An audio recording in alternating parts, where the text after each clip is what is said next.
I'm interested in the use of visual materials in an ESP class. So I'm going to focus my attention on visual aids. Right.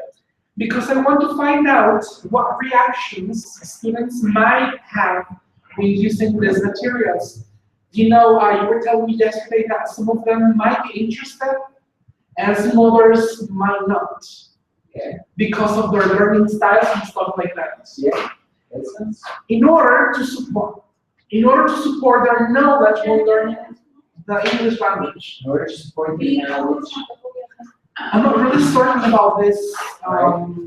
Certainly, yeah, that is certainly, yeah. You constructed the sentence very well. Now, what I want you to think about, and this is not to say that you need to change it, but this is when you evaluate your own sentence. This is what I want you to think about. I want you to think about 2 or 3 ideas that you will then support that second part. What students think about using visuals and an ESP, that idea. How would you break that down into, let's say, 3 ideas, which would later be 3 paragraphs? Okay. Because then if you say, well, you know, nothing really comes to mind right off the bat, or, you know, whatever. That, or maybe you tweak it enough to say, okay, I have these 3 ideas. Now let me go back to that second part. But I mean, as far as a sentence goes, it's great. Okay. Okay. But think about what students think. And that's going to be part of the thesis statement. Yeah, the thesis statement is going to be directly answering. It's going to be like saying, this is, you know, now what they think. The only thing I'm thinking about is you can use a what question, which you're using, or you can also think about a how or a why. Okay. Depending on what type of visuals, how you really, or you know, what type you want to, how you want to unpack that, how you want to describe that. So, because I'm just thinking like, okay, what students think about this? Okay, they can like it or they dislike it. Mm-hmm. Like the answers to that, because the research question is in there. How do students feel about, or how do they react? Exactly. How do they react to using visuals in an ESP? There's your research question, if you were going to do research. Now, how would you answer that? They like it, they dislike it. How do they react? They talk more, they don't talk more. They interact, I don't know. You might say, well, how do students participate in class, or how do they participate in, if you want to focus on speaking activity, or how do they participate in, now you could narrow down some situation in class that is common, that you feel that you use a lot, that's related to visuals. Could be, right? I mean, you can work with this, yeah. But I'm just throwing out ideas like for you to think about, thinking in terms of those 3 paragraphs that you're later going to kind of describe. Yeah, sure. And that's, so I would keep it the way it is right now, and just keep reflecting on it. Mm-hmm. Sure. Because a lot of times, and this is what I talk a lot with my students about, is, you know, a lot of times we think, okay, writing is linear. We start with the thesis statement, and then we automatically come up with the next idea and the next idea, and it just all falls into place. But in reality, it doesn't work that way. Students will develop the first paragraph, and then go back and look at the top of the sentence, which doesn't mean that doesn't talk about what they talked about in that paragraph, or maybe it doesn't even relate back to the thesis statement. So then they're kind of working backwards and forwards. And sometimes they find that frustrating, but that's part of the writing process too. It's not just like, oh, I'm just gonna work, you know, one direction. So, but yeah, I mean, I think it's a little more specific. I think you've got to write with more of a good central idea to kind of focus on, instead of so many different possibilities of materials. Just focus on visuals, because even visuals, as you know, could be a lot of things. So the only thing that when you could also consider is some sort of linguistic aspects, right? Or like yesterday we talked about integration skills, or isolating skills, or maybe it's writing only, maybe it's grammar, or maybe it's vocabulary. You might want to focus on just promoting vocabulary, right? Or maybe it's cooperation, student cooperation. Thank you very much. Okay, sure.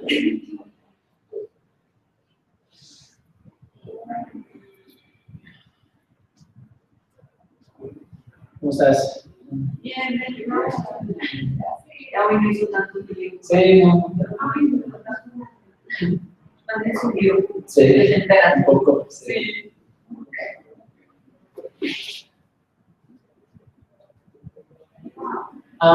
So nobody received an email from you yesterday for your documents. The thing is that, for example, in my case, I have been having a lot of problems with the connection. Okay, if you're connected, are you guys connected now? No. Did you receive an email from me yesterday to your edu? Because, but I want to make sure everybody can get access to their document online. And I tried yesterday to send everybody their respective link.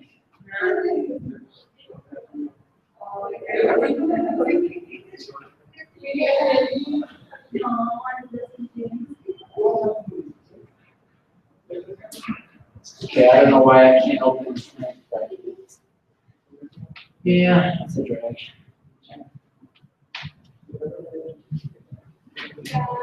Oh, there we go.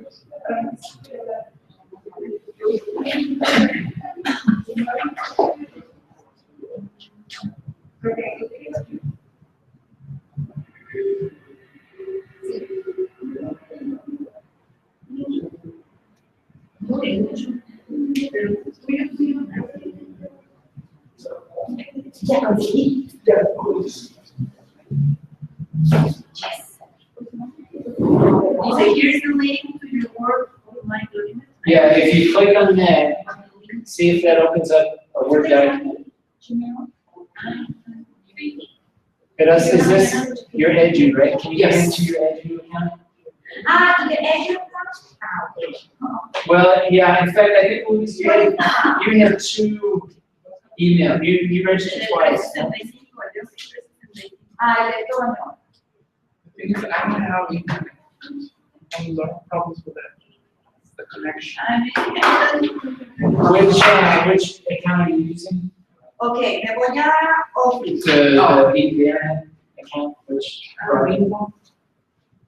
Try Wi-Fi. Ay, no me dejan.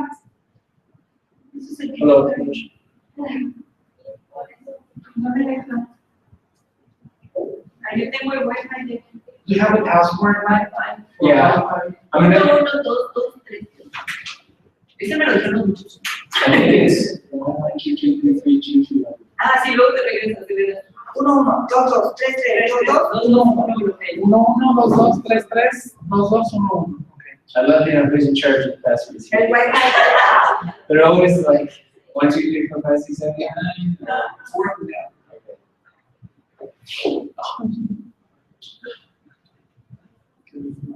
Tiempo, man, tiempo. When you're ready. Always. Okay, Now this, Luis, this is the email I have for you. let me check. You wrote us. Let me go to Mendes. Okay, yeah, yes. Word online document or? Yesterday? Here's the link? Yeah, I have put a link. Yes. And you should open up the document like this. And you'll have This is marketing department. and you have an option Me to, mandó a los Word online, is it like this? Does it look like this? but it says los. It doesn't say Oh, did I that. make a mistake? Lotion, No. did you get an email from me yesterday? I sent you an email. Here's the link, yeah, and it says, All right, No. today can you work It in that says no. document and tomorrow, or today, later afterwards, I'll send you the right link, because I think I yeah, made a because I mistake. have los, Okay. not And- yours. Loesch, I sent you to your edu account also, an email yesterday. Did you receive Ya salió así. an edu? I'm opening the. Y me pide password. The account. Claro, sí. Right? Pero para entrar Yeah. You have it like we said. puntos sacarías. Yeah. A mí And no me abre, ven. Dice que no está disponible.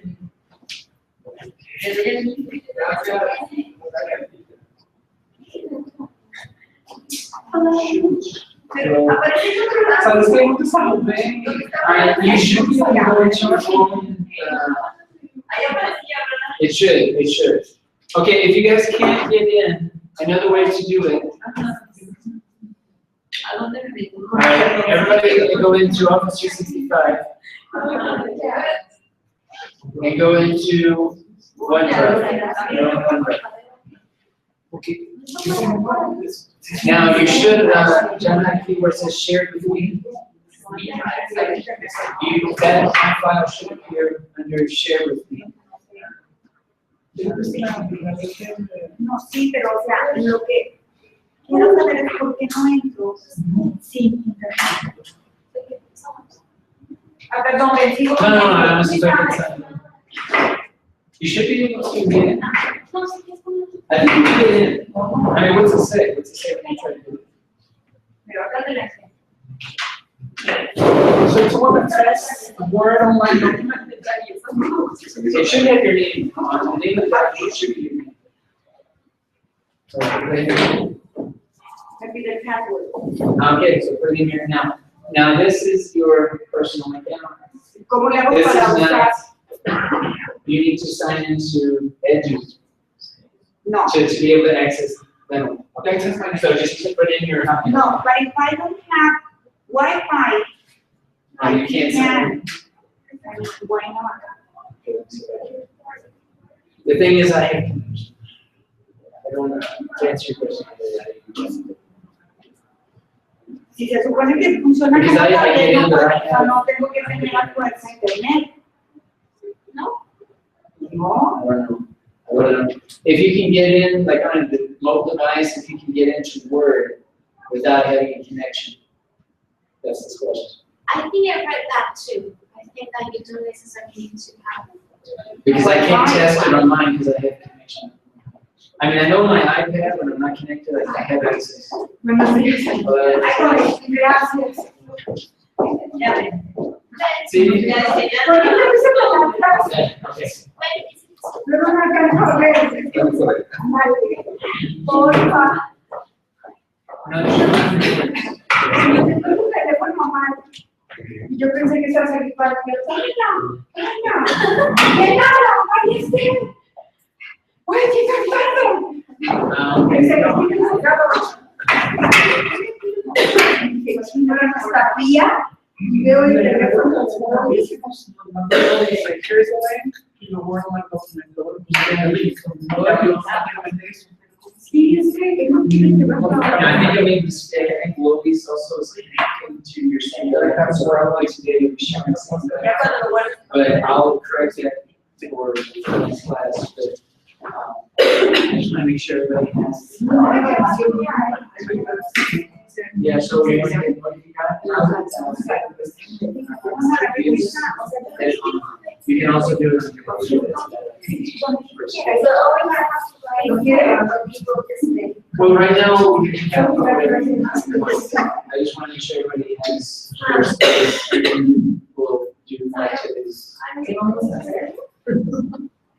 I know, I sent you an email. And then, oh, you will share on 365. Y ahí mandó un link a una. Puedo empezar a 365. No. Con lo mismo, con este Wi-Fi. Los dos. Sí. Okay. Ya, ¿verdad? Alright. Ya me que donde dice modificar en Word o editar en Word Online. Right. You have an option. When you go into the document online, it'll ask you, do you want to modify this document online, or do you want to open it up in Word, that is if you have it installed on your computer? I would recommend for now, it's usually easier just to edit it online. That way you don't have to mess with having it installed. Más bien no va a tener que ir a serie. Okay, I think we'll go ahead and get started. We're kind of spending some time trying to get connected. Yesterday, I sent an email to everyone with a link to their online document. And I just... And mine is wash. Yeah, and I'll correct that. Today, I'll send you the correct link. I made a mistake sending out the link. But everyone should have access to this Word online document that should appear like something like this, okay? And if you're connected now, the idea is to, use this as you want. I'm not giving, specific directions on what to put here. You can pick this document however you choose. I just want that everybody at least knows how to open it and use it, and you can decide how you want to use this. Now, I started getting some emails or some information from you about some of your expectations for this course. And I just want to review this very briefly, just to share this with you. So going from day one,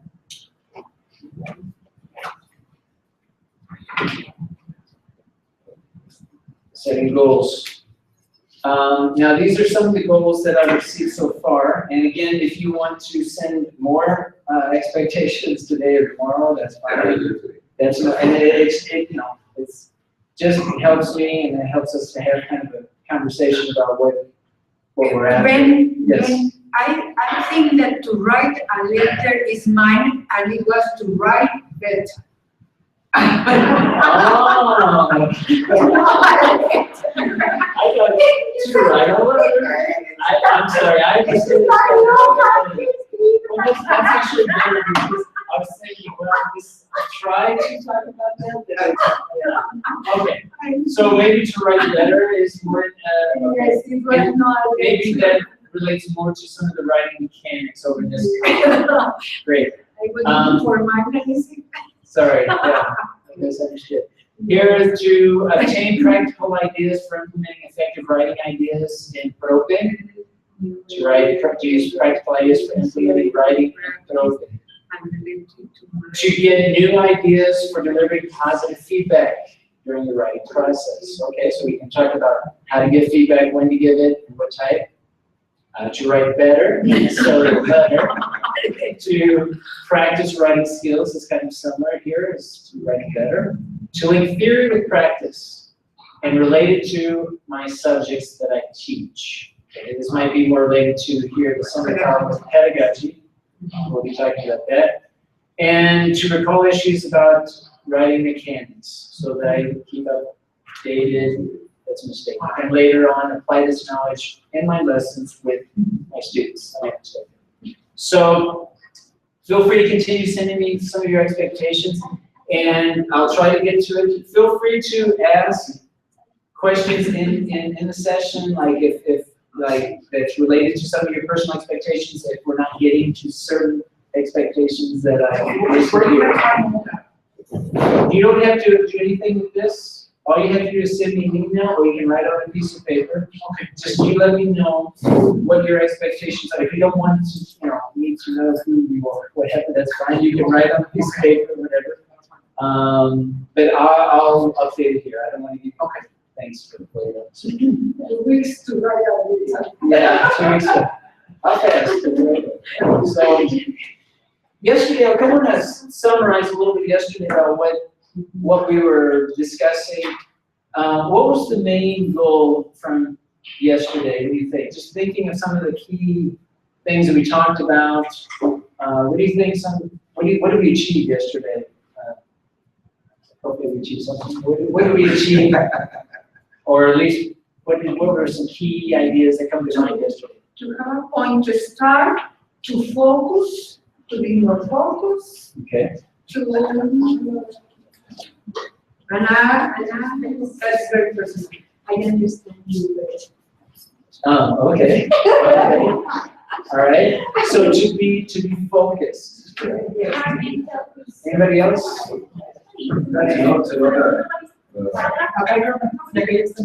How to write a strong thesis statement. Not just to claim something, but to know the difference between claim and video. Right. Because I don't know in your classes, but students would come and say, oh, are we supposed to include an opinion? or I heard we're not supposed to include an opinion, I heard we're supposed to include an opinion. Yesterday, Chicas, llegan tarde y se van a relajo. Yesterday, we talked a lot about claims versus opinions, and what did we decide? What was the consensus yesterday about how do we deal with this opinion, this idea of an opinion in academic writing? What were our conclusions from yesterday's discussion? You said that it had to No, have no. all the elements.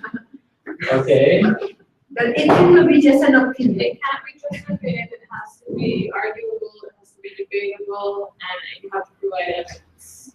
okay, right. And I think we used the example, Specific. right, it needs to be specific. We used the example of comparing different types of opinions, right? One being color is beautiful, or blue is beautiful. Let's Being, say in philosophy, maybe you can argue that. okay, all right, and that's fine. I mean, this is, yeah. Now we say that if it is a philosophy class, we can say that blue means sad.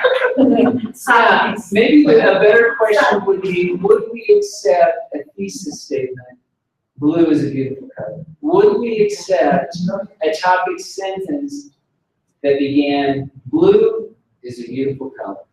And then again, this is kind of an oversimplified example. Yes, exactly. But I think at some point we need, I think the idea, at least my takeaway was, we have to be careful with the word opinion, what we mean when we talk to our students about, oh, should you share your opinion or not?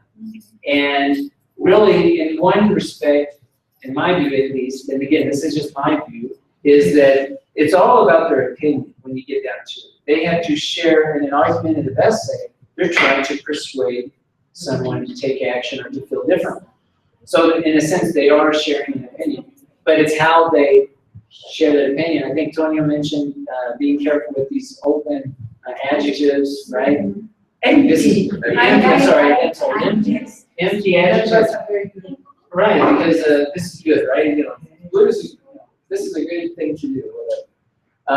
So yeah, that was something. Now I remember that because in several papers I have seen, well, the students write, using per word or good word is great. Right. They love to say it. So maybe, yes, can we reach a consensus that probably that's not a good topic sentence, or even with? No, Yeah. because great, Yeah. what's great? Using cell phones in class is a great teaching tool. As a Well, if they expand it, and give maybe 3 arguments for why it's exciting, then it would be a complete topic center thesis statement. Because then they could then argue that their 3 arguments are the reasons why.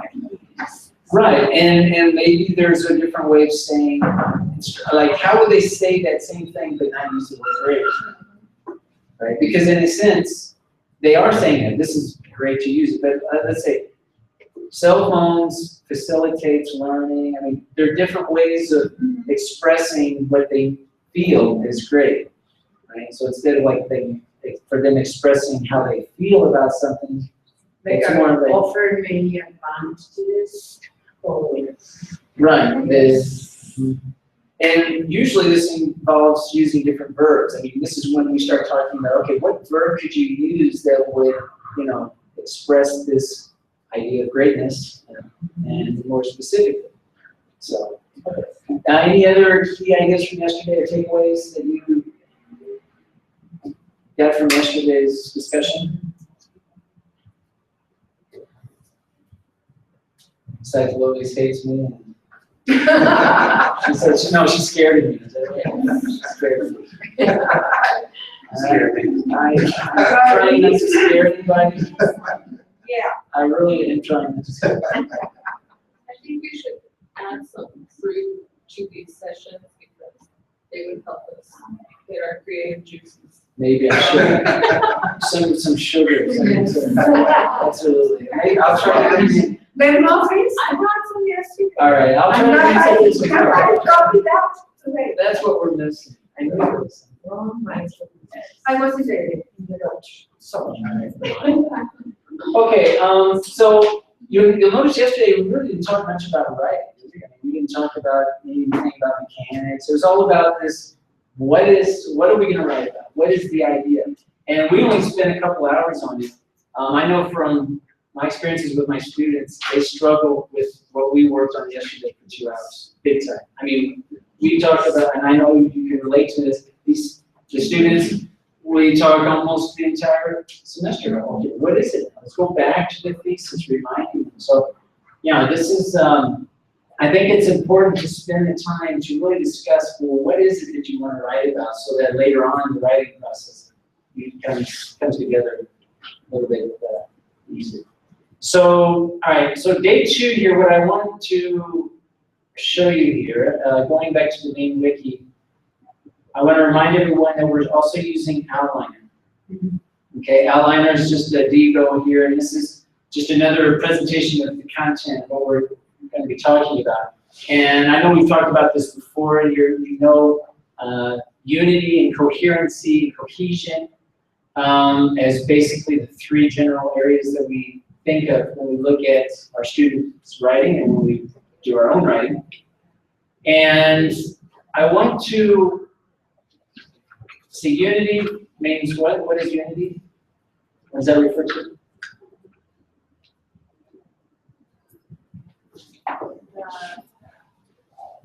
All your arguments throughout your paper make sense to your main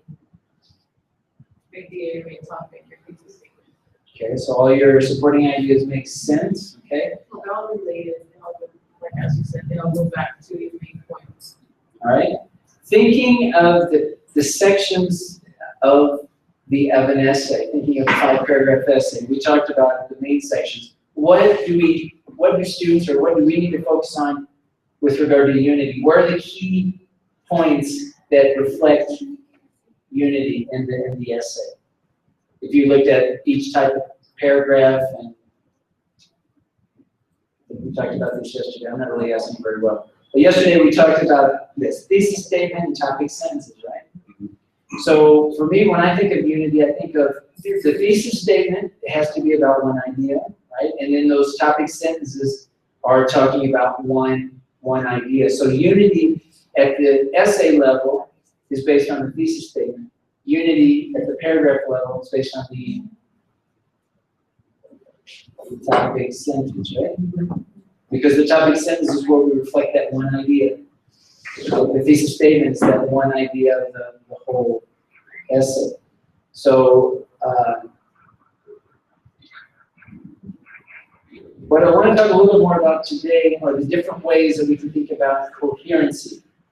And I'm dividing up the idea of coherency and cohesion. I think of coherency mainly as, I call it rhetorical flow, basically how we organize our ideas, different ways that we can present ideas,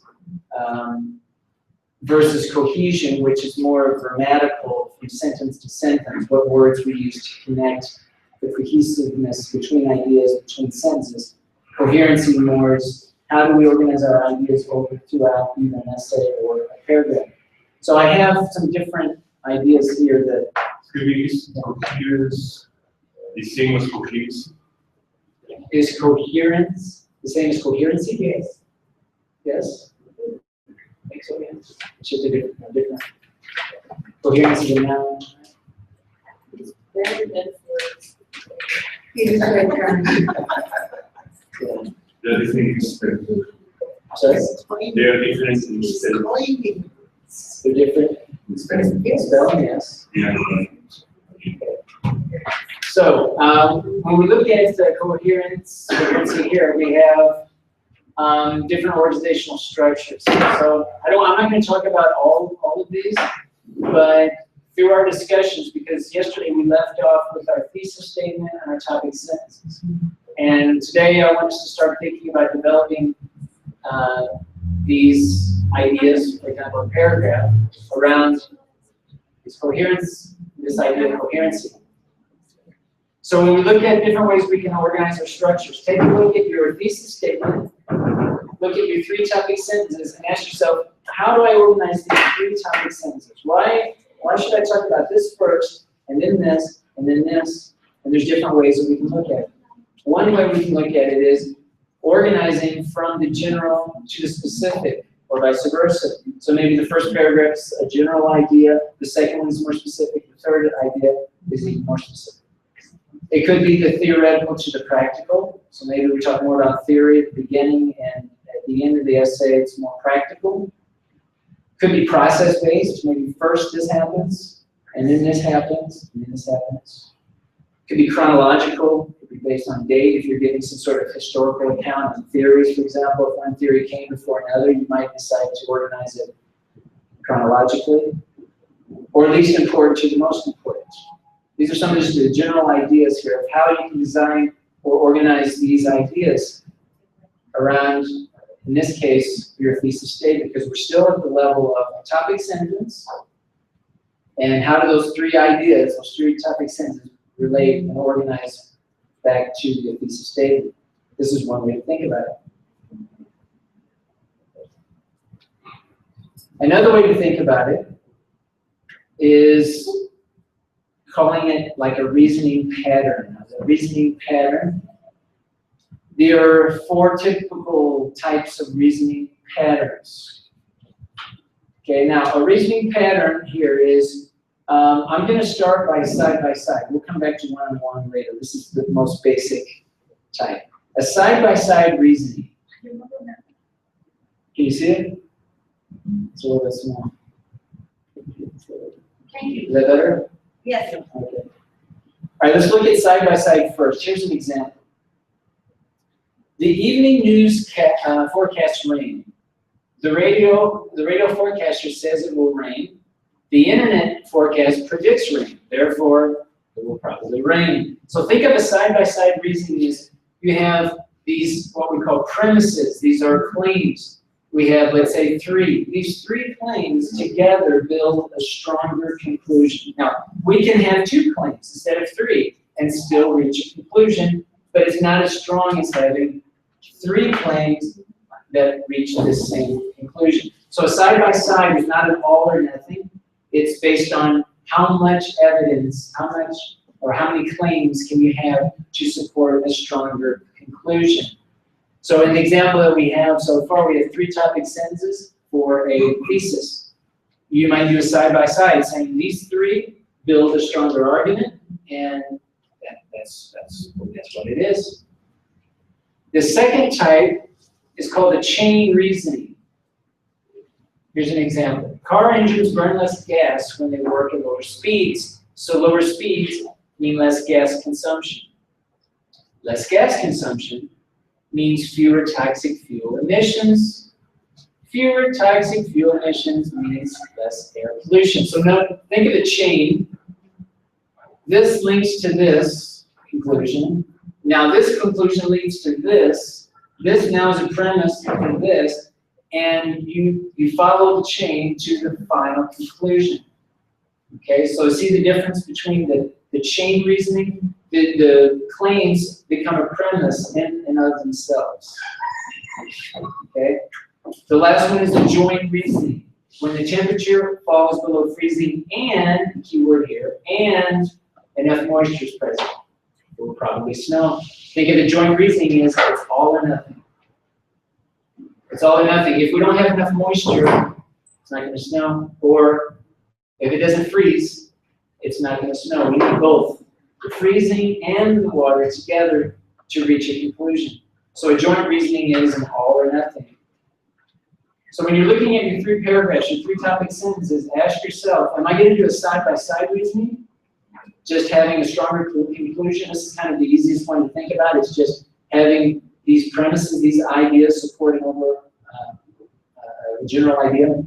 Or do I want to do a chain reasoning where the first paragraph becomes the setup, the premise to the next paragraph, which then is a premise to the next one that leads to a conclusion? Or do I want to do a joint, all or nothing? If I'm missing one of those, you can't reach the conclusion.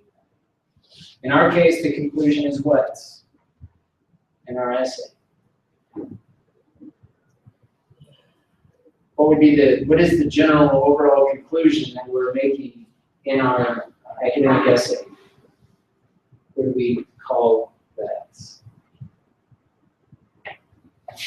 Thesis statement.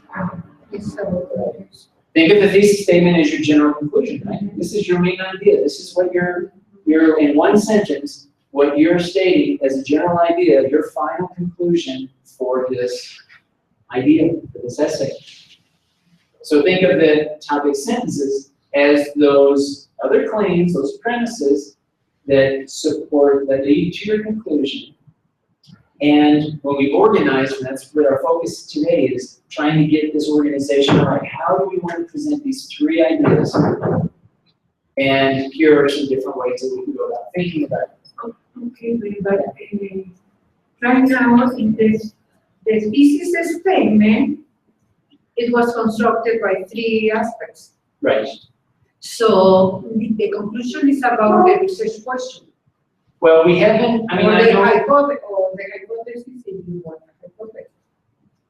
Oh, okay, so, right, I know we've kind of talked about research questions, and we're not really going to include research questions necessarily in this writing. In the thesis assignment, in this essay, in the introduction. The point here, I think, is, what I'm trying to say is that the thesis statement is the general idea. And yesterday we worked on the problem statement, right? Yesterday we worked on this problem statement. This one, the one, this one. Remember yesterday we worked on this? I'm interested in, because I want to do this in order to this. Okay, the reason for talking about this one statement was for all of us to try to think of a problem that we can relate to in our practice, and describe it a little bit more specifically using this prompt. And then our thesis statement is going to be our conclusion to this. So this is not a thesis statement. No. This is a problem. This is, I call this kind of a problem statement. But this is not really going to even appear in your essay. This was just like a brainstorming kind of a warm-up for us to be thinking about what are we going to talk about. And for us to get to a conclusion, a thesis statement, the idea is to try to think of a problem that we can relate to. So this was for us to kind of move an idea of a problem that we have, into words, into specific ideas. So I don't want to confuse anybody with this statement here. The thesis statement, and I've tried to include an example here using this example. Because yesterday we were using the word thesis statement in general. In general. So try to think of the thesis statement coming from this part of your problem statement, right there. So it's the second part, is like the hypothesis of the research question. Right, and the reason I put research questions and hypothesis here is because if you were doing research, and it's also, I think, helpful to think of these questions anyway, this is where it comes from, right? The research question could be, when do students feel more comfortable speaking L2, or how can, let's see, when does giving feedback allow students to feel more comfortable? We can kind of see where the question comes from. So now my thesis statement, I'm going to state a claim. I'm going to state an answer to this question. I don't know if it's right, but this is my answer. Formative assessment given through the class can help speakers of L2 to communicate with each other. Right? This is my claim. Now somebody could disagree with me, but this is my claim, and this is what I plan to support in my topic sentence. And that is your hypothesis or thesis statement. Yeah, I mean, if you want to call it a hypothesis, I typically don't call it a hypothesis, but it is. No, it is because I have had with students. Yes. And they asked me about this. That's Right. why I said now I understand you better. Okay. Yes, because I need to explain these aspects. Yeah, I put hypothesis / research questions because to distinguish between qualitative and quantitative, but I don't want to go there today. I mean, for It is this, a 10%. so, yes, it is a hypothesis, or you could also say, yes, it is a research question. Yes, because it's not really a question, but it is in there. No, yes, but it's because we say, because I want to find out when.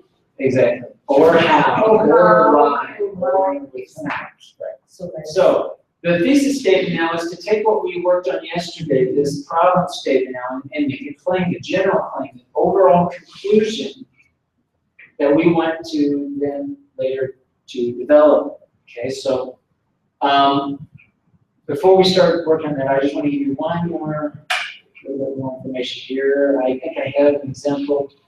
When you think of a statement, I tend to sometimes think in formulas, but this is just one way. This helps me think of a thesis statement. A topic plus an opinion plus reasons, or it could be ways, or it could be typically maybe a list of different reasons that support your opinion. Right? So if you look at my example, formative assessment would be the topic. Now, what's my opinion? Actually, my topic is what? Formative assessment given throughout the class. This is my topic. So I'm going to select this. Do a little color coding here. So we're going to give this a red color. This is my topic. Your opinions can't help speakers. That's what they're communicating with each other. Right. Exactly. Can help speakers, help students to communicate with each other. That's my opinion. That's what I'm going to argue for. And what do I have here? These are probably ways, how we can say these different ways to do this. Well, I can do it, I can use prompts, that's one way, or I could use personal blogs or annotations via Word Online. These are three different ways that I am including to support my opinion based on the subject and the topic. Does that make sense? Now, the question I have is, look at the topic sentence. The topic sentence is a topic plus an opinion, just like a thesis. But my question is, where do I get this topic for the first topic sentence? Where does this come from? Or what would it be in this example that I have here in my thesis statement? Okay, specifically, what are the words here that would be the topic of the very first topic sentence? For the first Using academic prompts, academic prompts. using personal blog for the next paragraph and the last one is annotation. Exactly, yes. See? So the topic, this topic here comes from, in this case, the ways of my thesis statement. Okay. And I would probably use the exact word. I wouldn't use the word family. I wouldn't use a pronoun. I would repeat the word itself. Right? In this case, I would use the word academic prompts in my first sentence. The second body paragraph, I would say personal blogs. That would be my subject. My third body paragraph, my subject would be annotations or using Word Online. And then I would state an opinion. So remember, we're going back now to claims. What is a claim, right? We maybe we don't all agree on what a claim is, but it should be, I think, at least arguable. That is debatable. That is, someone could disagree with what you say. They might want to be specific enough, need to be specific enough, and of course we want to provide evidence. Okay. And if it gets a little confusing about whether it's opinion or not, or just focus on being specific, being debatable, and being able to provide evidence.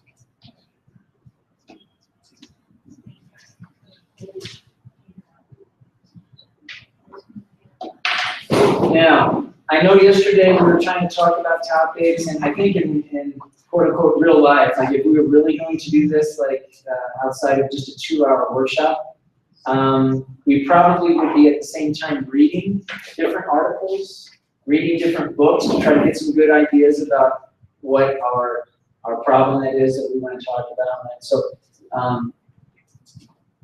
But yeah, for the sake of time, we can do that. So, any questions at this point? Does this more or less make sense?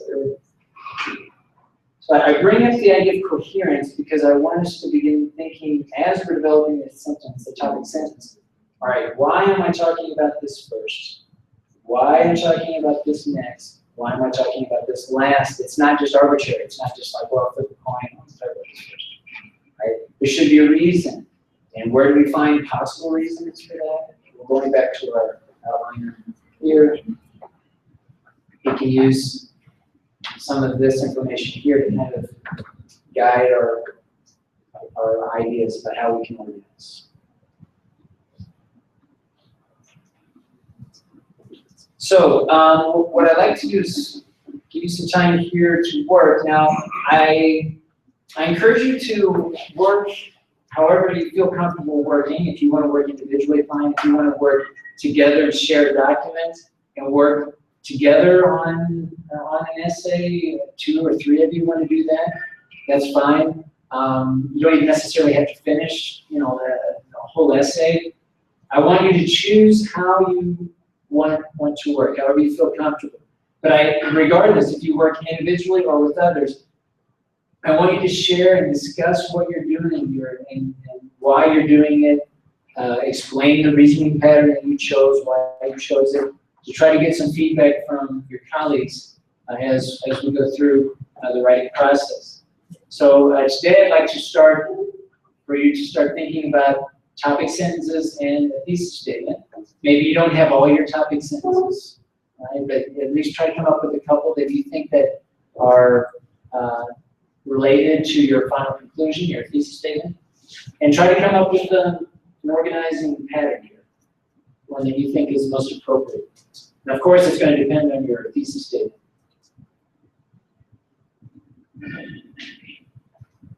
And if you're working online, just so you know, and I encourage all of you to look at the work of your colleagues.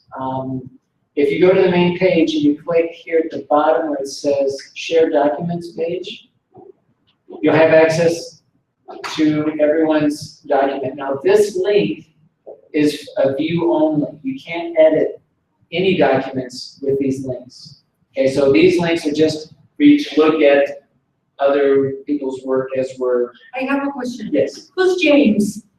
Okay, James Buckingham is someone who decided, I know him through online conversations, and last week I shared what I was planning on doing this week with you guys in a conference, online conference. And this is open, anybody can join, and he decided he wanted to join, so he joined the wiki, he added his name. I give everybody rights to change this wiki, so all of you can edit this, you can leave comments. And he decided to add his name. I don't know if he's added anything to his... Now he's using Google Docs, which is fine, but he's started a little bit here. So yeah, that's just it's a teacher, and you can find out more information about him. I think he introduced himself in the introductions here. Introduce yourself. And I responded, so you can read about him. So all of us should introduce ourselves. Well, you don't have to, because this is online, I put that in there, and certainly you're encouraged to do that if you want to introduce yourself. We kind of, I think most of us know each other here, but it's open. There's a lot of information here that I just for the sake of time, we won't get to. But I encourage you to look at all the information. I'm going to leave all this stuff up and use it however you want to use it. There's really not one way to really participate in this workshop. So that's James.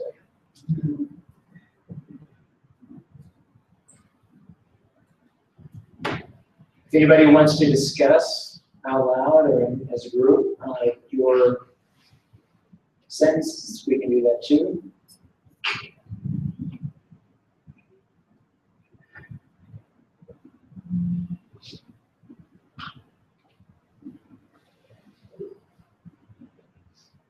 I'll leave this up here.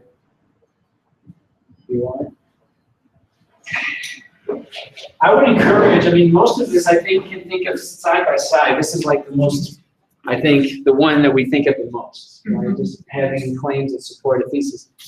But I would also encourage you, depending on what you're writing about, to look at possibilities here with either a chain or a joint, because this is less frequent, especially with students. They never choose this. It's always side by side. Just to touch on one is just one premise to one conclusion. That's why I really don't talk much about this, because even with students, we don't even, this is not really even an option, because even in a 5-paragraph essay, where it's either a side-by-side, which would be 3 claims that support a conclusion. So this is why we don't really address this one. This is like the most simplest reasoning pattern. But it's also the weakest, because it's only one. The noon bell has rung, therefore it must be lunchtime. That's an example. But I would focus, if you're focusing on this, one of these 3 down here. Do these make sense?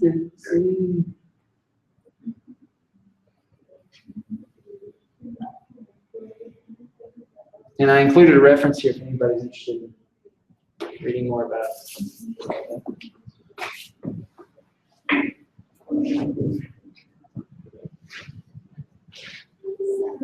Yeah. I mean,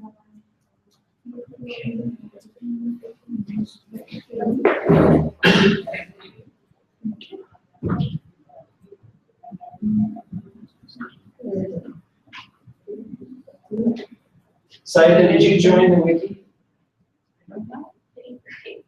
or maybe I'm lost, like, Why don't- I think I did, but I don't know if I did. Because I don't see you. I mean, I just missed Okay, you. then let me try. Well, if you can go to the wiki here, okay, and on the right-hand side of your screen, you should have an option to add yourself to the wiki. So it'll ask for your email, and I would, if you could add your email, like somewhere around here, add your email if you could, please. And once you do that, then you should have access to that. And then once you've done that, let me know, and then I'll send you an email with your link. I just, Yes. using my example, here I have as a thesis statement, that is, I want to find out. So the thesis is how teacher feedback can encourage students to support their teaching practices on theory. And so my thesis is feedback can encourage the student teachers to support their teaching practices on theory. So my topic is Okay, I'm sorry, let's think about your thesis. Let me go back here. So here Do you mind typing it up here? Yes, please. Okay. And again, this is not to put anybody on the spot here, right? Yes. But this really helps us kind of look at examples as we go. So like everything? Please, just your thesis statement. You don't have to use the problem statement, just the thesis. Yeah. No. Okay. I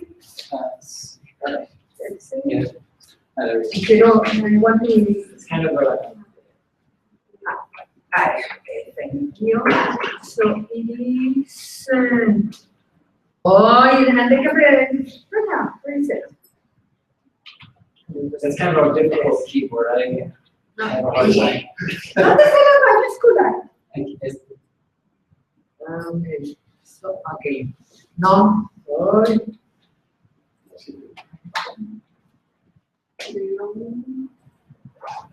Mayúscula ahora, ¿sí? ¿La dice capital? Ay, no.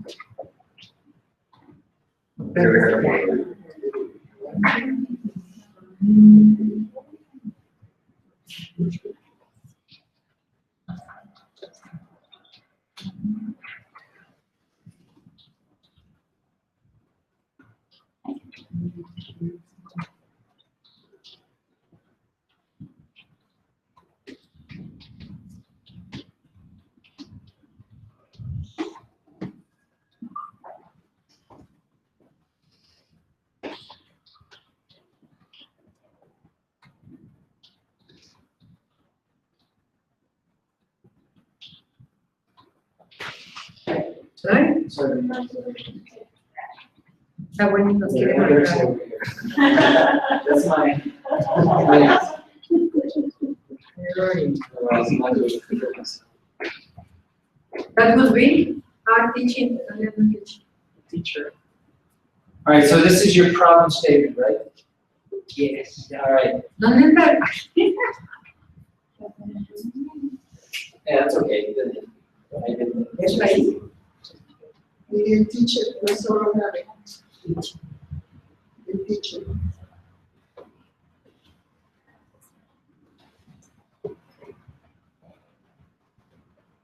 All right. Now, underneath this, nice there, Nick, just move the cursor underneath here. Can you write your thesis statement? This comes mainly from the problem statement, right? Now, do a return, and underneath this, add the thesis statement that relates. So it would be like a feedback. Feedback and encourage. Yes.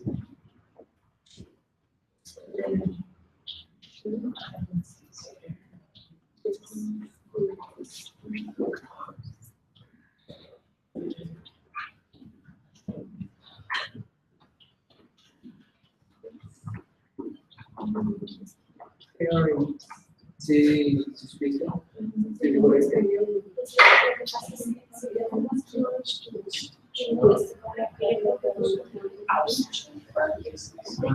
bueno, si quieres. Sí, sí. Yo pensé que sería más fácil con lo mismo, pero si ya lo tienes, pues con eso. Está bien. Okay, so feedback can encourage student teachers to support their teaching practice and theory. Now, the question that might come up, let's say, so feedback can encourage. Now, I bet you have in mind a certain type of feedback that might be used, or the literature that says could be used to support this type of activity. So, do you have an idea of a certain type of feedback? That you have two options here. What I'm getting at is, do we have an opportunity to be more specific in the thesis statement? You have two ways I see that you can be more specific. Number one, the first is indicate here the type of feedback, or at the end say feedback can encourage students to support it by doing this, this, and this. Because I thought that on my topic sentence, they were going to be about ways of giving feedback. Okay, indicate the way. Okay, indicate the ways in the thesis statement. Indicate the ways explicitly in the thesis statement, and you can do it here at the end, by or through or some sort of preposition, and then list out those three. Okay, right? Or it could be. You could state this generally. If you really don't want to mention specifically the words, you could describe those three more generally. But when I talk to students or when I think about it, it's almost easier just to be more specific. Just say through this, this, and this, and then this is your first way, this is your second way, this is your third way. Because right now, I don't know the way. Okay. So I need to research, Okay. to do some Right. literature review, to choose 3 ways that Right. I'm going to develop there in my topic sentences. Right, and that's why I mentioned earlier. A lot of times it's easier to read as we're developing this thesis statement to kind of get some ideas about what to include as our main idea, right? But for the purposes of this workshop, it doesn't really, you could. No, yes, I understand, But yeah. Yes, but what I want to clarify is the process. Because Okay, in the thesis yes. statement, students cannot give options because they don't know. When we're talking They are like about right now. exactly. They are like right now. I'm in that situation. I don't know. Right, and think of all of your classes where writing is a requirement, whether it's applied linguistics type of course or whatever it is. the students need the time to think about what to write. Now, how can they do that? They need to read, right? Yesterday, we just spent 2 hours, but we don't have enough time to really go through the proper process of, first, forget about this, let's go to the library, start reading, and come up with some ideas. But, so students need a lot of time to read and discuss and share and help them draw connections with their own practice and problems, or their own linguistic courses. If they're in psycholinguistics, we kind of go with them and say, okay, these are the topics that we've covered in the class. What do you want to write about? And it's not just being descriptive, maybe they need to form an opinion, some sort of perspective, an argumentative type of essay. But right now, yes, this requires a lot of times doing a lot of reading, reflection to come up with what it is we want to write about. And that's what makes it kind of difficult. Yesterday, we had a discussion with Lolis about trying to figure out what can she propose, right? And it just makes it a bit more difficult, you know, if we haven't had a chance to read a little bit or think about it. So I understand that for our purposes, do the best you can here, coming up with something that might, you know, that might work, or you can, you know, check out some of the journals that I've included in the wiki, some of the links. You do want to do some reading. But to write, you have to read. That's the, as you know, stating the obvious. But sometimes it's not that obvious. Yeah, writing is a critical thinking exercise. It's not just writing. It's not just the grammar. I mean, all the things we talked about yesterday, and the frustrations we're feeling. This is just, that's the hard part a lot of times with students is what do they write about? How do they form these 4 key sentences before they even think about grammar and punctuation? If they can get that piece right, the rest of it falls into place. But if they don't get this right, then you're trying to correct grammar and it still doesn't even make sense. It's almost like a waste of time, in my point of view, because even if you correct all the grammar, it's still not going to make sense because the idea is lined up. So.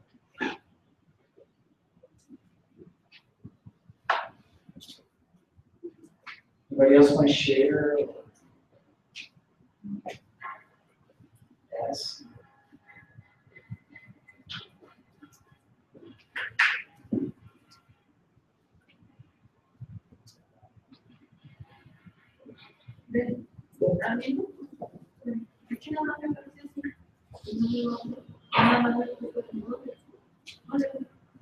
Maybe refresh.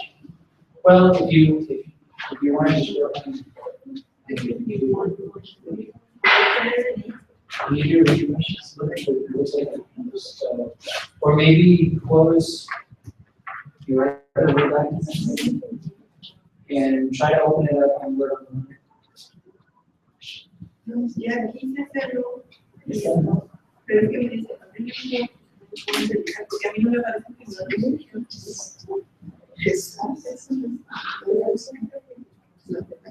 Well, if you want, just work on your machine and if you want to upload it, copy and paste it.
Okay, let's, it sounds good. Go ahead and list out your 3 topic sentences, and then I want you to revisit the thesis statement and see how they all work. Yeah,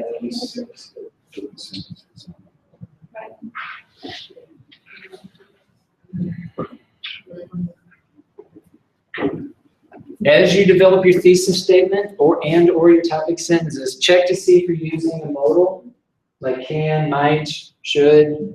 I'm not saying, and I don't want to say that you can never use modals, okay? You can use modals. But just as an example here, feedback can encourage, or feedback encourages. In this example, I would say feedback encourages. It sounds more assertive than can encourage. So a lot of times, not always, okay, but a lot of times if we just remove the modal and we just stick to the verb, we automatically sound more assertive, which is our objective in that given play. Now, sometimes we should. I think should would be an exception. You might say, you should do this. That's different. But just take a look at your modals and make sure you're happy using your modal if you really think you need it. A lot of times we need to get rid of it. And students typically overuse modals.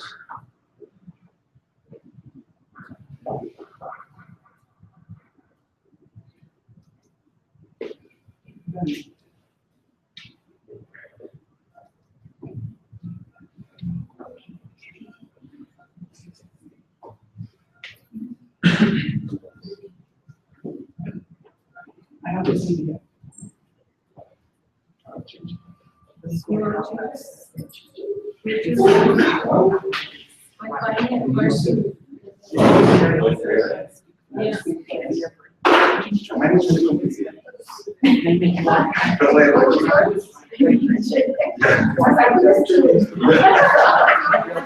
Is this your shit document?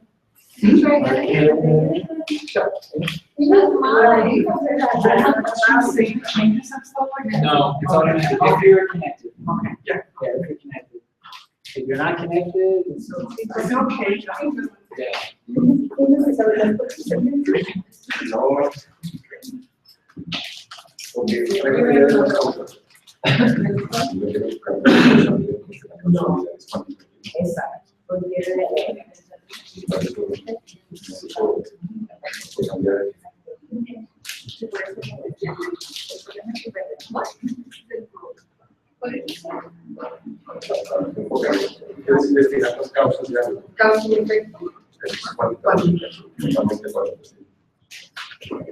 ¿Qué causa la transformación? Es un estudio. Modern technology. Now, this is what I like to do in my class, just like what we're doing here, because feedback is instant. And a lot of times students don't feel comfortable at first. I mean, you have to kind of see and talk to them about the importance of sharing student feedback openly in front of the whole group. But let's take a look at this example. The use of visual materials in ESP class can be very challenging. What do you think? Just that first line. What do you mean by challenge? Something that can be interesting for students. For me, that means something that is difficult. Yes. Okay, that's an empty adjective. Okay. Yes, I will only say Okay. tool can be a tool. Can be a tool. All right, and what about can? Do we need can the most? Is a tool? What if we change, if we get rid of can, then we change it to is a tool? Tool. As a student. So these It's a tool for students To make connections. what if we get rid of, and just was thinking out loud, what if we get rid of tool? Can we say the same thing without, and the key word right here might be connections. The use of- Class. The use of visual materials in speech class help students make more connections Yes. with the language. Now, what else did we get rid of? And that, what Marisa just said, we got rid of may. See how if we get rid of may, it sounds a lot better. It sounds more assertive. It sounds like you know what you're talking about. If you say, well, it could be, possibly, maybe, perhaps, well, if you get rid of those modals, go right to the point. Yeah. And you sound better, right? The students sound. Models are like doubt. And you're making a claim. Exactly. There's no room for doubt in claim. Exactly. Yeah. It's counterproductive. It's like you're going against what a claim is. You want to state a good claim and support it. If you say, well, it could be, then you're already starting to be a little wishy-washy. As we say, maybe, it depends. So, the use of visual materials in ESP classes helps students to make. Well, that would be a good topic to investigate because I think that's kind of cultural. I'm sorry, there's something. To be wishy-washy. Oh, to be. Well, maybe, well, it depends. Oh, well, okay, if that's a topic in and of itself, sure. Right, but I'm referring more to the language of. Oh, that's what I'm saying, if you find that constant problem with your students, Ah, the yeah. right person that you give it, it's because it's more like a cultural issue. Okay, yeah. To use, well, maybe, well, because of the culture. But it's hard to get that.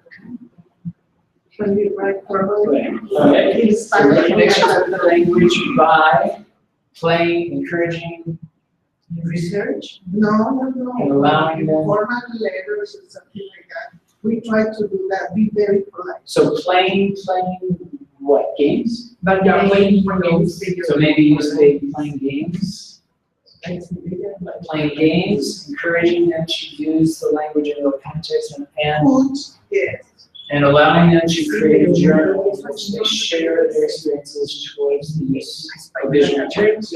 No, pero las casas. Sounds good. Now, when you came up with those three, you probably had an idea about those three, how you want to develop those ideas and support. So that sounds good to me. Any other comments about this example or feedback? Any basic word? British people use it a lot more than Swiss. Yes. I want to share with you, now this is something that I do, and I'm not saying that, you can evaluate it as to whether it's right or wrong, good or bad. But when I talk with my It's a way to improve. when I work with my students, take it or leave it. I have a list, I create a list of do's and don'ts with my students about certain language that they should use for academic writing. Now I'm talking about academic writing, not creative writing. One is there's certain words to avoid. Like I tell them, okay, here's some words that you will never use in my class for academic writing. One of those is very. That's V-E-R-Y, not V-A-R-Y. V-A-R-Y is okay. Never use very. Right? And it's kind of along the same lines as kind of a modal. It's like you're saying this is, because they think, well, this is like showing emphasis. You could say very, very, very, very, very, very challenging. No, get rid of very. Just say challenging. It's challenging. It's challenging for the students. Words, and other words to avoid. Important, or importance, or importantly, or any other form of the word. If it is not important, don't mention it. Exactly. Right? If it's not important, don't mention it. Those are sound. Okay. Well, this is related to punctuation, but it's again part of these do's and don'ts. The Oxford comma or the serial comma. Cereal, S-E-R-I-A-L, not cereal that you eat for breakfast. Include the serial comma because in Spanish you don't use it, and even in English sometimes we don't use it. Although we use it more than we don't use it in English. And it's part of APA. If they say, well, why do we have to use it if sometimes we don't use it in English? It's APA, and if you look at the total discourse, we use it more often than not. It's usually we use it. We use it. British English. Right. It's also kind of American British thing, but But if it, and this is not because it's better, I'm saying it's better, I'm just saying it's APA, it's stated, and yeah. So the serial comma we try to use, and yeah, very, there'll be some other words that we'll add for this, but these are some words: very, never used; important, never used.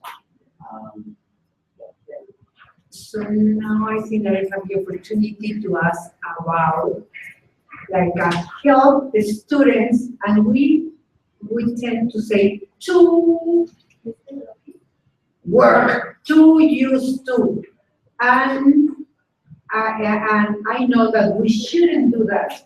So can you give me an example? You have there in and I was going to ask about that, but I said that's English, and that is not. This one? I think, what is it? Yes, to communicate. Help the speakers of L2 to communicate. Help someone to do something, or help someone do something. And The use of Help speakers in L2. and with help, yes. Help speakers. I see what you're saying. L2. Okay, so you're asking if what? What did you have a question? Okay, should we use to Okay. or shouldn't? Here's how I was. Because I used to do it, and then I discovered every time I was corrected, so I didn't do it. And I'm telling my students, don't use it. Only with help.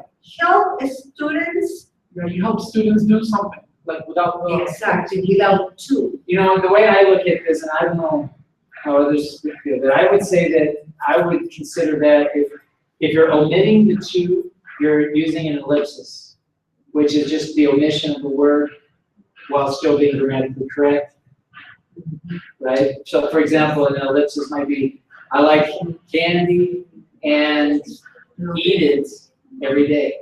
And eat it every day. I don't say and I eat it. I could say it. I could say and I eat it, but I can omit the second I. So it is using to is grammatical. Well, I think it's acceptable. We're getting now, I think, into this descriptive prescriptive thing of language. And technically, I would put to. But I think it's certainly acceptable to leave it out in this case. That's a causative verb. Help is a causative verb. Help allows you to use to or. Because it was that if I had help to communicate was correct. But help somebody, help me, help people, help the students too, that was not correct. That is why, that is the way I was corrected. You say this helps communicate, this helps communicate. No, help to communicate. I'm trying to think of this. And help speakers communicate.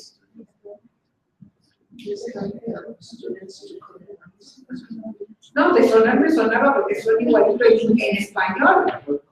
Pero, but I was corrected all the time. I was corrected, so I said, I'm wrong.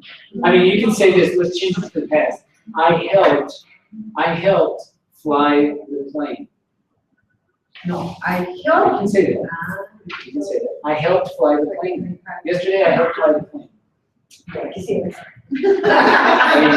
I'm having a hard time thinking one in the present tense. Like that, help I speakers help to clean. communicate. I Help help. students to help. No, but without the object. I help, like the example that you give. I help, and then verb in the base form. To communicate. I help clean the house. No, but that's past tense. No, but can you think of a present tense like I help? I'm sorry. Can you say it again? I help clean the house, or I help to clean the house. I help clean the house. Okay. Every day I help clean the house. You say that. No, every day I help. Every day I help clean the house. I would say without the two. Every day I help to clean the house. Every day I help my mother clean the house. But it's a little bit easier with an object, I think. It's clear, I mean, for me, it's, Too clean. Hay a fuerzas de usar el to clean, No, you no, can leave it in. those, where those, you are. those. academically, grammatically, everything is correct. I would say in American English, it's more lenient. You can use it or not. I don't know if you In were the correct. British, no. In British, maybe they were very. Yes, they told me that two, no. Siempre me la marcaban en rojo, entonces yo deduje que tenía que usar, I needed to get rid of. How does it sound, I help, every day I help to clean the house? How does that sound? It sounds a little weird. It sounds weird to me too, a little bit. But I don't know if it's incorrect, because sometimes like, you're just used to saying it a certain way. Yes. I help, every day I help to clean. These things, I'm asking about the grammatically correct, because these things remind me of one. I heard somebody say her saying in the night, and I say, Ruth, can I say in the night? And she told me, I can say you. Right, Ruth. And what was her explanation for that? Because so as a non-native, it is considered as a mistake. It is assumed that you want the language so you can use the same way they want.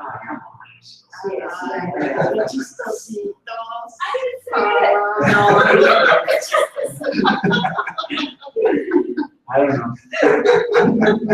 But when a person like non-native says it, you doubt whether do they know how to say it or are they? Exactly. Yeah, I don't know, that seems like a lot of, too much I'm work. just saying that's the logic behind it.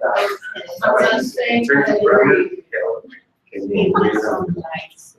I read it. Yeah. Because I had to explain it. Yes, because the problem, well, it is not a problem, it is that we are teachers and we are correcting papers.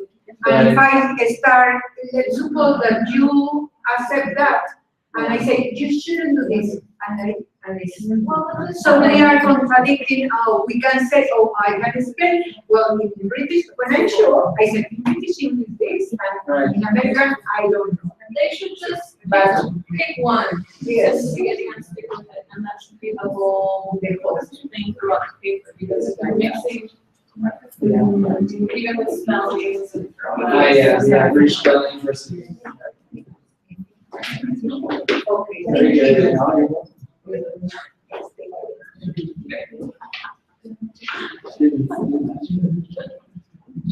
Hello, Brian. Yeah. And believe me, I mean, if that were the only problem my students have, I would be losing any sleep over it.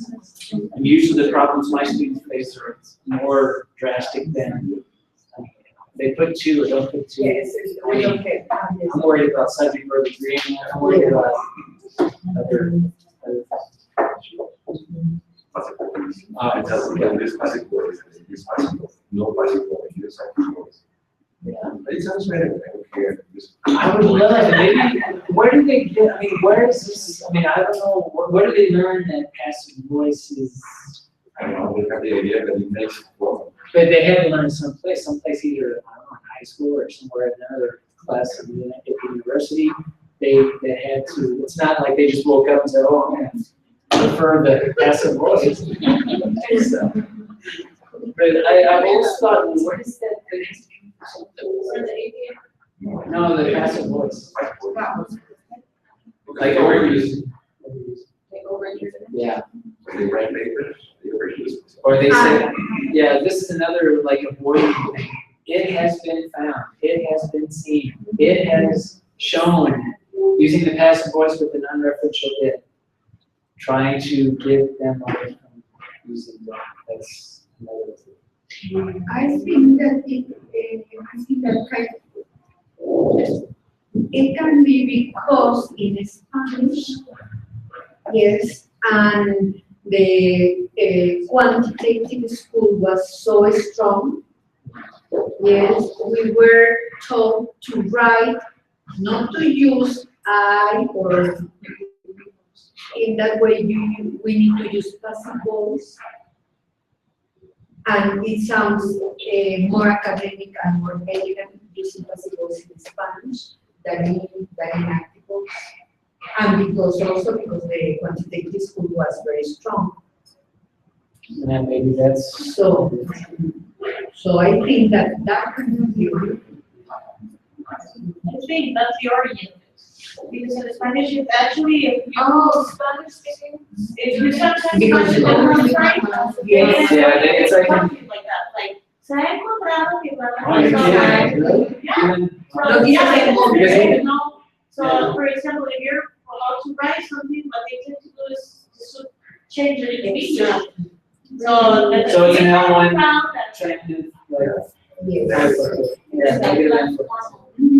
that's a formal phrase. That's probably. Yeah, and when you tell them don't use passive voice, or don't use passive voice because you obscure the text and whatever, yeah, they just say like caption mentions this and that. Yeah, the good thing is it's an easy fix. It's very simple to fix. That's the good part. Like, you know, but I've noticed it's become less of a problem. Like before, it was like it's a massive, horrible problem. But now I don't see it that much anymore. It's much less. Maybe because of their teachers. I want to be we covering this. Yeah.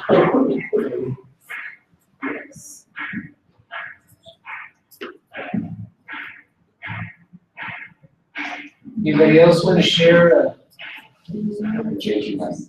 Change it, okay? No. All right. Yeah.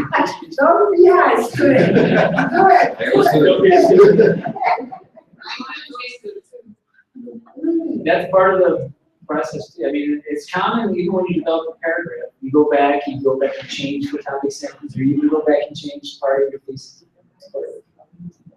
And I think the students, they feel like it shouldn't be part of the process. They feel frustrated when it happens, when it's actually part of the, it's part of the learning process. It's just a thing to And that is the thing. Right now we want And you know, this can be anecdotal. You don't have, you know, just for the sake of time, because we only have a few days together, that you can, you know, use anecdotal evidence. You don't necessarily have to go and find research. I mean, if we had a lot of time, it would be a different story.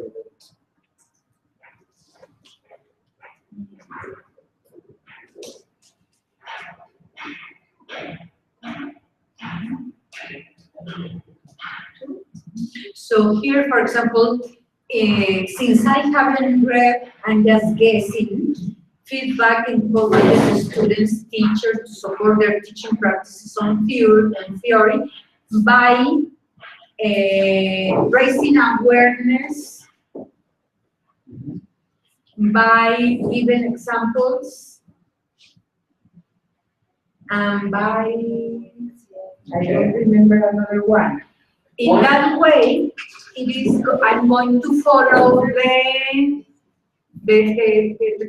easy one organization. No? In that way, I'm just, for example, get buying. All right, one, your comment is, maybe you remember a common problem that students have with listing these three things. Okay. All right? When you list these three things, first, they need to be separate ideas. One can't be a subcategory of another. Or one can't be more general to include, like this can't be too general to include this. There needs to be 2 or 3 separate ideas. Because a lot of times students will have, they'll say like, I mean, just as an example, teaching here, and then here, giving feedback. Well, giving feedback is part of teaching.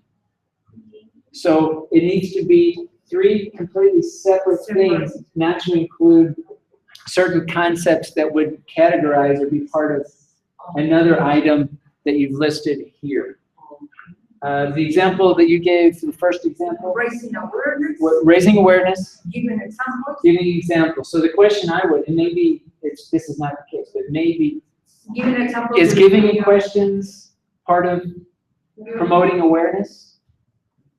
That would be my question. If you say, no, it's not, okay.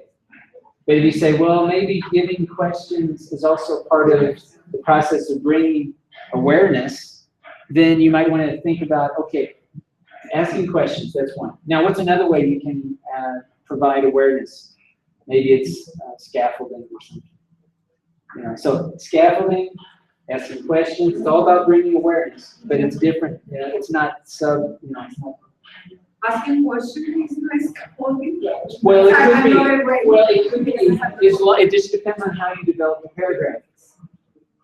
I was thinking about raising awareness, giving examples. Raising awareness and giving examples. And I don't know, another one. I just thinking about. But so asking questions is not. I don't have that option. I haven't thought about that. Well, just think about it. Yeah, just think.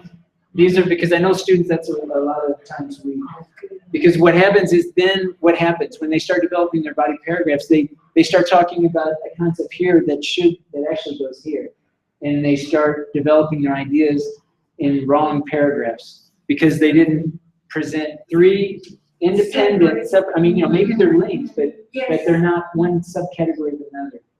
And for me, for example, asking question takes you to Raising awareness. Right, that's my question. That's why I didn't think about asking questions. And it's not always obvious. You might say, no, you may already know the evidence that you plan to support that, and maybe it's completely separate. But just my first response would be, well, maybe this is the same thing. And the main idea is just to make sure that they're separate ideas. Now you can link them, of course, right? Remember the reasoning patterns, we're going to be linking these ideas, but they should be separate, so not to confuse. You don't want to be developing an idea here and say, well, wait, maybe that goes in this section. Even though you are using the change organization or something that you have there? Yeah. Yeah. The reasoning patterns? Yes. Yes. Because I understand when you have separate ideas that you have, that is side by side, but if it is actually reasoning. Well, the chain is where the one conclusion actually is, one conclusion is the premise for the next. So in that example, it's again a separate idea. This conclusion is not a subcategory. Yeah, it's not a subcategory, right? It's basically a premise or an idea that you need to know to understand this. And in this, you need to know this to understand this. So it's not quite, it's still separate. And even with the joint reasoning, it's the same idea. It's everything about it.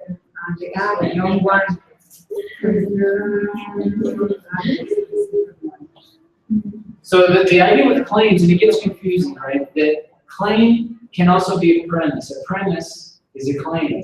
Premise, we use the word premise to say premise is something that we need to know to draw a conclusion.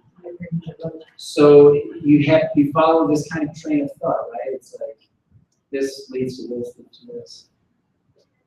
And this is really, again, this is very challenging for students a lot of times. This idea of trying to organize your ideas in this way, it's a challenge. Sometimes it's challenging because they don't talk about it. Yeah, I mean, an outline would reveal very quickly what reasoning pattern they're using. And that's something you could also use in this exercise, like come up with an outline or come up with a graph, some sort of mind map, spider map. But like a flow chart, you could also do like a flow chart. This leads to this, and this leads to this. Whatever works for you that helps you kind of reflect about how you want to form your argument.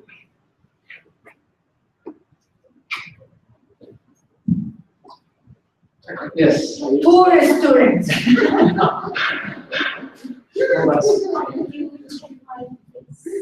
you have it? No, okay. Can you just send me an email? Sure. Because I haven't been able to do it.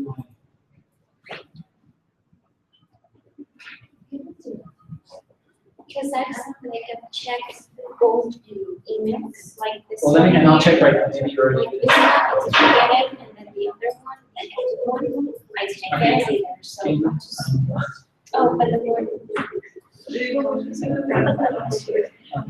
Well, no, I couldn't send it to you because you hadn't had it here. I didn't know what you. The first step is that you were going to. I think I did. I'll check it out.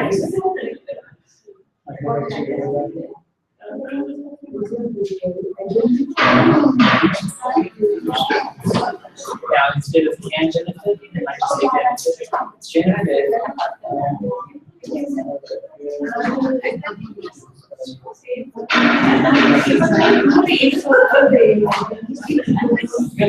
just added serial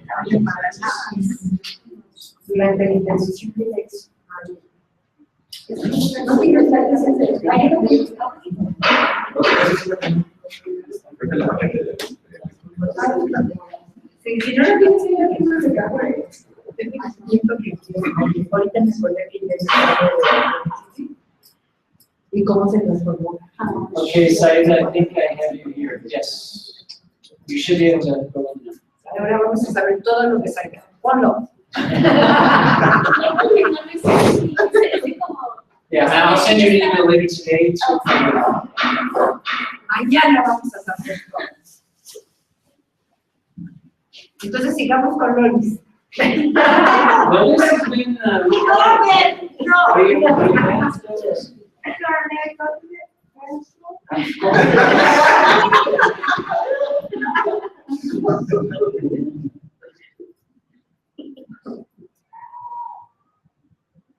So far, what's been the hardest part of this process that we talked about? If you look at what we didn't talk about yesterday and today, what's been the most difficult to get your head around? For me, actually writing something when I don't have the background information, getting just to write the problem statement was kind of a problem. Yeah. And now trying to get my thesis from that is like, well, I don't have more information, so I can't really like claim something right now. Yeah, definitely that's a challenge. And here it's not so much, you know, I don't want you to, just for this purpose of the workshop, it's not to really defend an argument. It's more that you have, that you're reflecting on the possible logical idea, and then you develop sentences around that idea. So I wouldn't try to knock yourself out trying to come up with all the technical terms. Just try to get possible concepts together, just to make it a little bit doable. Because it's hard to do that without reading. Anything else? Any other things that have been kind of a challenge? The same thing. Same.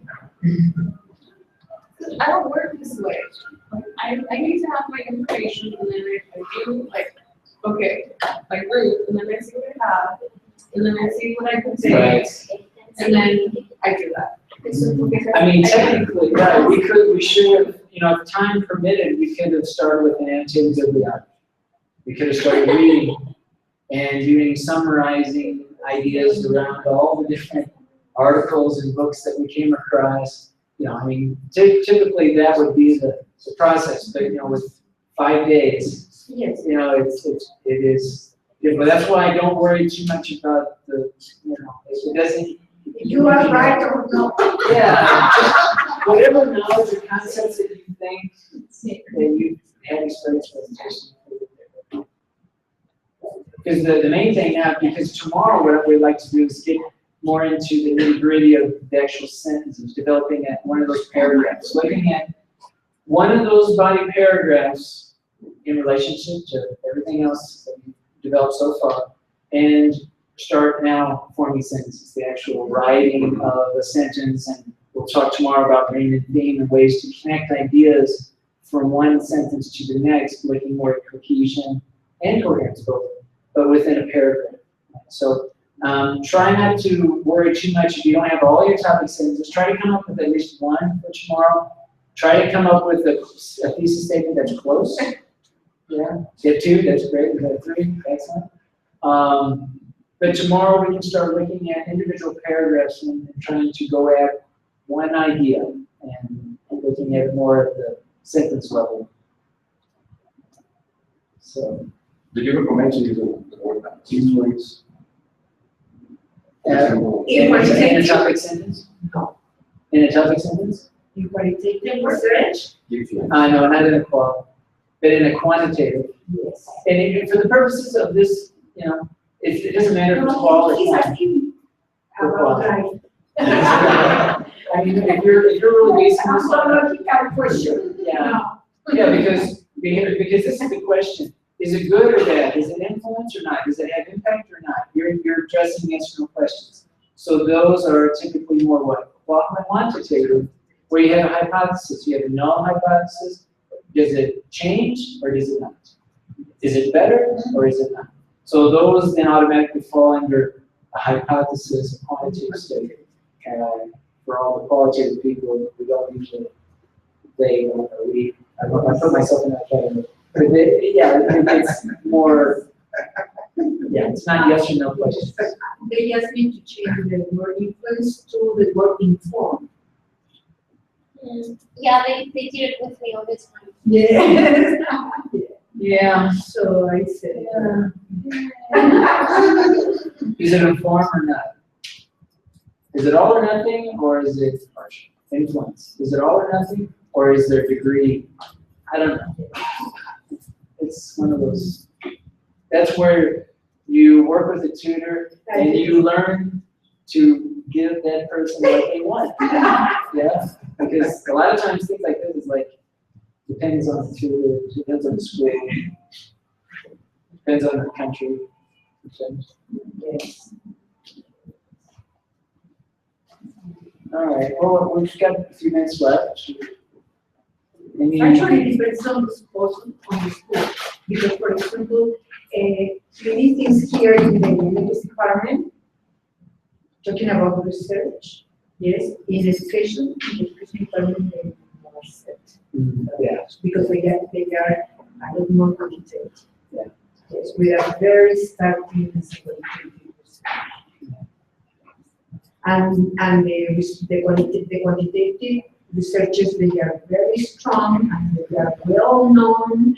They have a lot of prestige, so they are good. Some journals only accept quantitative.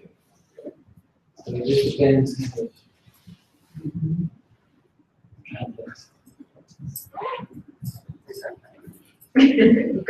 Yes. Your topic sentence. I don't even have my thesis statement. I don't know how to word it. I wrote another problem statement. You want to share? If you want to share. About identity. I wrote, well, I had influence, but I changed it right now. I'm interested in what situations change teacher identity because I want to know what factors or situations are involved in order to promote or guide teacher development. The first thing I would suggest in that second section, because that's where the research questions generate, or the hypothesis, I would typically avoid what? I would try to think of in terms of a how, or a why, or a when, or even a with whom. Because that will automatically, I think, give you more options later on about different topic sentences that will link back to that how. Because think of an answer, what? What situations? Okay, well, this is a situation, this is a situation. I mean, maybe, I don't want to say that it would never work, but how, maybe think of a how or a why or a when, and see if that doesn't, because I'm thinking like a thesis statement. The thesis statement would be, are you going to include the types of situations? That's what I don't know. That's where I got stuck in. Okay. I don't know how to word it. Okay. Can you read the second and third part again of your problem statement? Because I want to know, again, what factors are involved in order to promote or guide teacher development. Okay, so these 3 factors guide teacher development. That's basically what your topic sentence could be. Okay. Yeah, I don't know what situation, so So what type of situations would guide, what names or. professional development? What type of, are we talking factors, or, because you mentioned factors and you also mentioned like situations? Or it could be how to progress teacher development. Yeah, I mean, I think you need to make a decision. Do you want to talk about situations or factors? But let's just take one, for example. If you say, let's say situations, like some sort of like an environment. One could be, you know, Moodle or some sort of learning management system. Another might be face-to-face conventions. And a third might be even face-to-face, like workshops within the institution, just as an example, like a situation. Pick three, even though I'm not sure. Yeah, See right. if they work or not. Yeah. I mean, just for the purpose of this workshop, just pick three, and you know, you could I was probably. thinking more along the lines of like exposure to, What? I don't know, exposure to the real life use of the language. Actual formal courses. If you want to focus on the factors, then I wouldn't mention situations. That's my point. Like, you want to figure out factors and those, go for that. Like a schooling And then you can factors. take out this what situations, because that kind of clouds the issue. What kind of situations? Yeah, in her case, I would suggest taking out, because she mentioned what situations, and then I would And then take say that out. factors, or, because I wrote factors / situations, but I don't know what we're confused. Okay. Well, if you feel more comfortable talking about factors or elements or whatever they are, then that's what I would use. Because it really doesn't matter for us here. It's just seeing that we're making connections between what you say in the thesis statement. So And then how I would you- say like this, and this.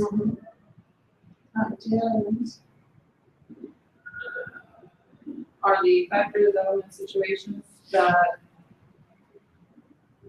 Encourage. encourage teacher development, I would say. that change teacher identity and promote teacher development. Okay, so I'm sorry, can you start from the second one? That promote. In order, because I want to find out. So I'm interested in Okay.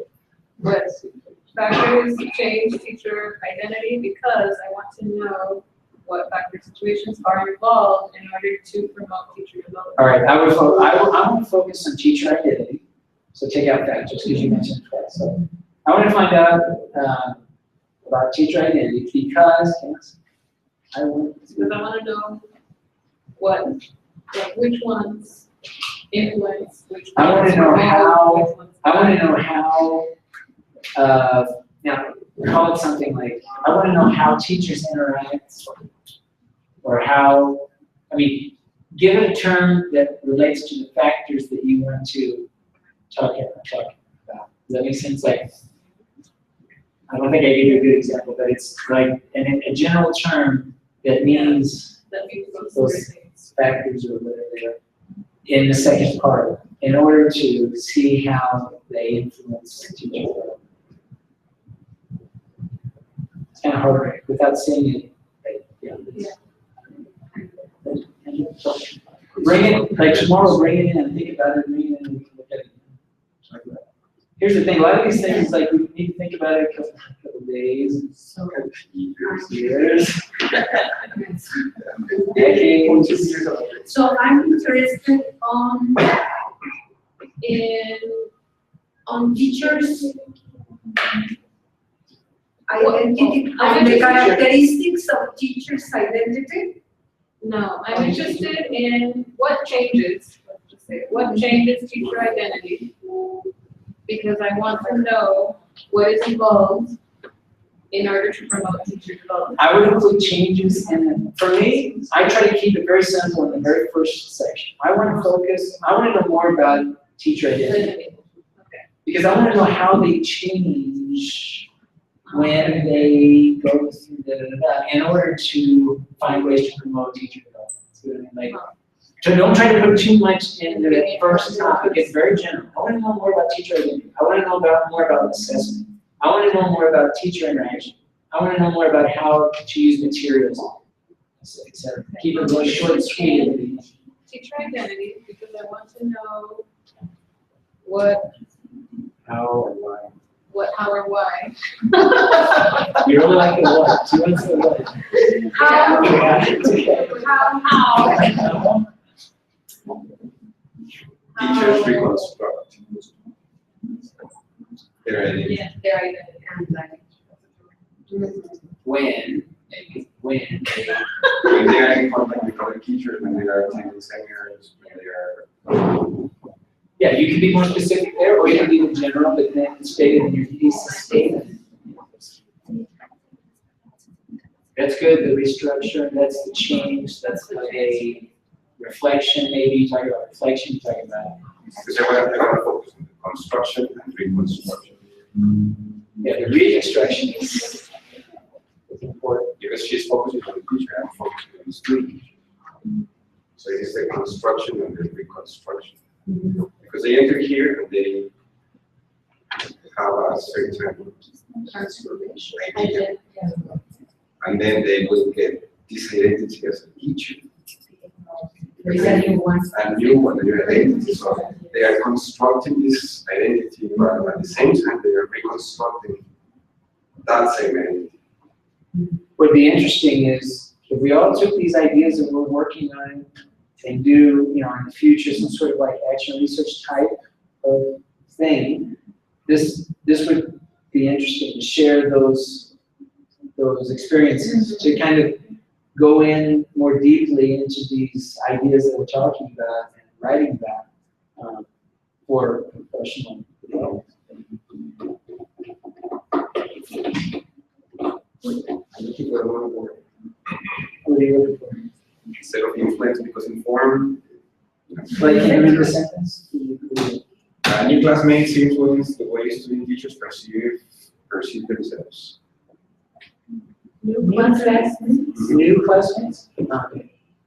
New classmates. Yes.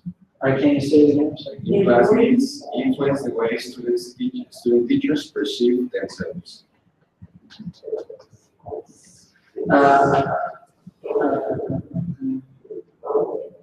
How they perceive themselves.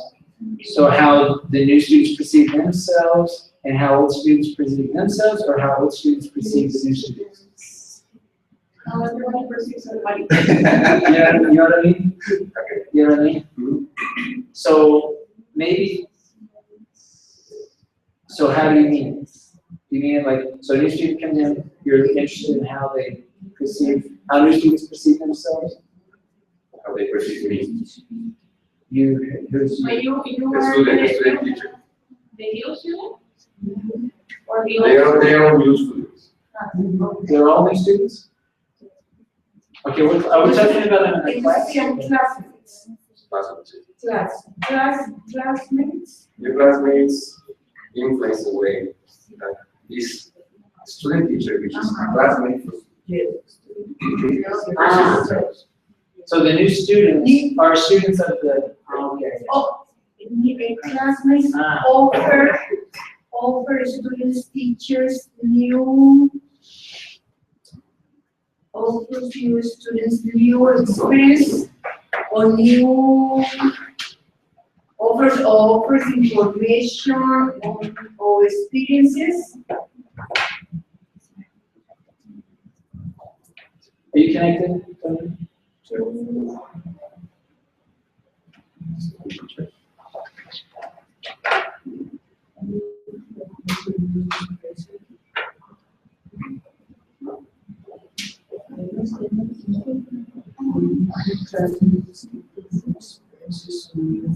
Because I'm assuming when you're starting at the beginning, you're talking about at the beginning of class, no? So that's why you're saying new students. So I don't know if I would say new students, I would just say it's the beginning of class. The first day of class, how do these students perceive? Is this yours? Let me copy paste. No way. Yeah, we're about out of time. Thanks everybody. We'll see you guys tomorrow. We'll continue working more specifically on each paragraph, and looking more specifically at each paragraph. So.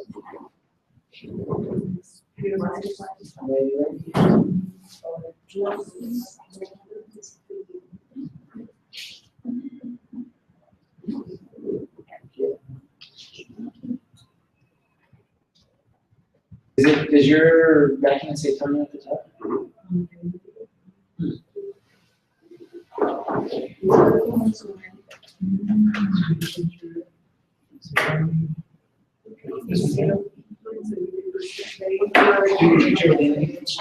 Influence the way they perceive. New perspectives. Is this a topic sentence? The second topic sentence? Should student teachers. In the way they perceive it.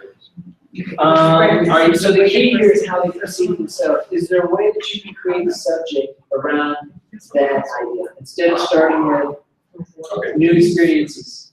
Okay. Start with trying to build a subject around this idea of, perception, identity, or however you want to phrase it, and then build an opinion that. Remember, this is a claim that. We haven't mentioned this, the claim's not obvious, right? So it's debatable, it's not something that's really obvious. And see Just by encounters with classmates. and there's something about saying new experiences with new students that kind of freezes things. Because I would just say experiences with these students. So perception of identity changes by encounters with classmates. All right, now could someone come along and say, no, I don't agree with that? New, these guys, they don't. He's going to offer something.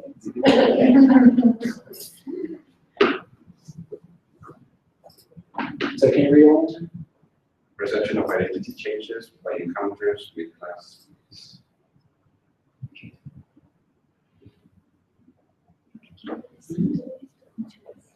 Now, what we're talking about tomorrow, when we develop paragraphs, think of in terms of when you're thinking about, okay, what can I write about in that one paragraph?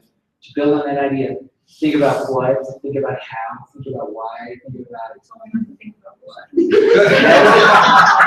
that was in the thesis statement. What was Regulus?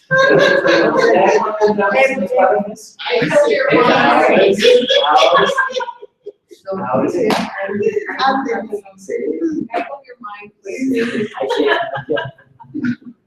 I changed the rules as we go. Big brother. Big brother. So, okay, it's like expressing awareness. This example is suena como rarito. Por lo menos que Toño's construction. This is very here because I'm going to